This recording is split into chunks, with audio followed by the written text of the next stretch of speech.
Hello friends, welcome to Easymedic. Today we'll be discussing about clinical aspects of swelling.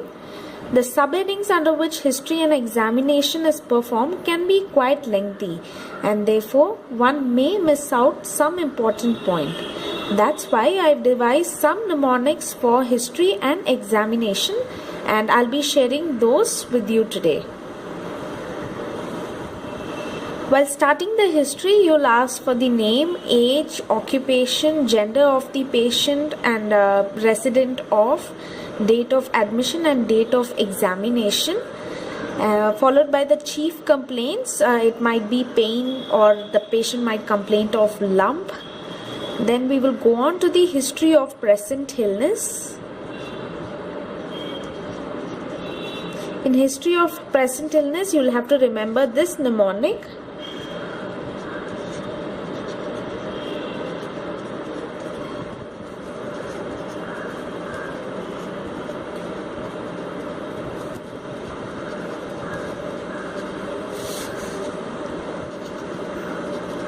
The maps of South India are long. D stands for duration. M stands for mode, that is the mode of onset. A stands for associated factors. This associated factor can either be pain or some kind of disfigurement. There is also a separate P which is for pain and progress. There is progression of the swelling. S stands for site. Now let us move on to O. O is for other swellings, whether the patient has some other swelling at any other part of the body. F is for associated fever. This S is for secondary changes. And I for India is for impairment of function.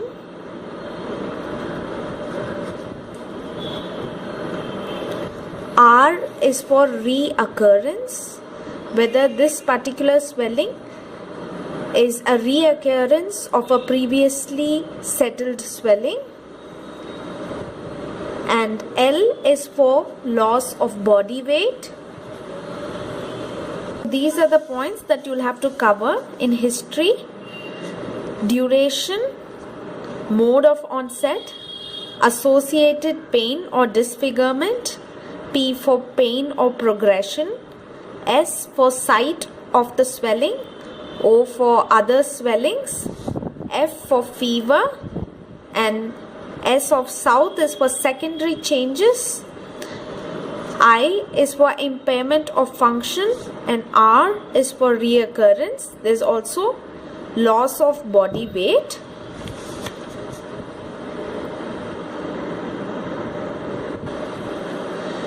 Examination is commonly done under 4 subheadings, that is the inspection, palpation, percussion and auscultation. In inspection, you will have to remember this mnemonic: she can, and instead of C-A-N, I am writing C-E-N. She can pursue MS. Now under S you will have to write 5 and under P you will have to write 3. S stands for situation, where the swelling is located, shape,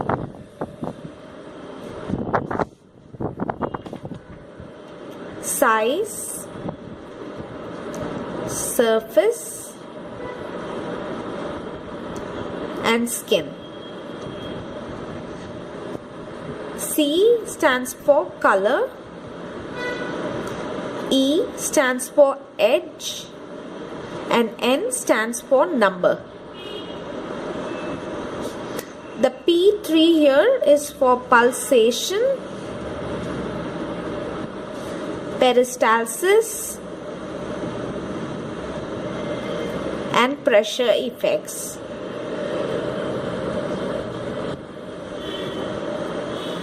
M stands for movement. This can be with respect to respiration, deglutination, cough, protrusion of the tongue, and so on. So this is the mnemonic for inspection. She can pursue MS. Now let us move on to palpation.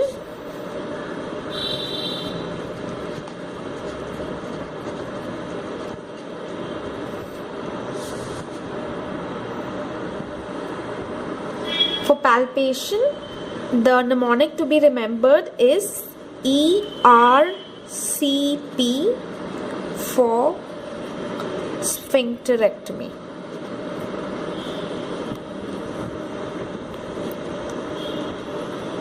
Can be either sphincterectomy or sphincterotomy as you wish to remember. ERCP is a surgical procedure. It is an investigation. It can be both diagnostic and therapeutic. So the mnemonic to be remembered is ERCP for sphincterotomy. Below E there will be 2, 1, 2 plus 1 will be 3, followed by another 1 here, and below F you'll have to write 2, and below the S here there will be 4, and the T will have 3. Okay, so E2, that will be extent, edge.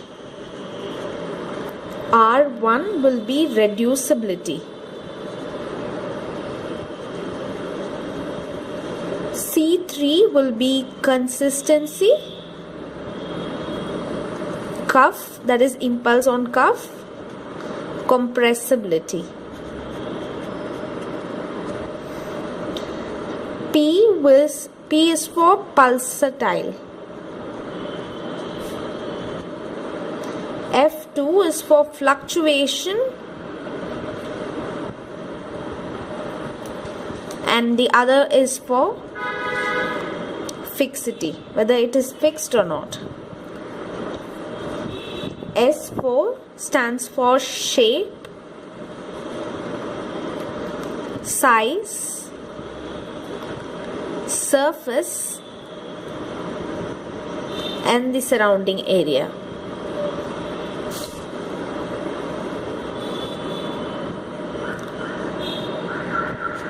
Now we are left with T3, that is temperature, tenderness, and translucency.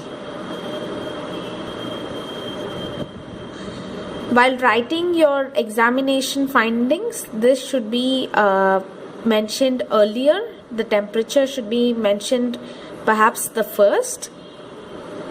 The order is different, but I'm just letting you know the mnemonic so that you won't miss out any important points. So this is the mnemonic for palpation.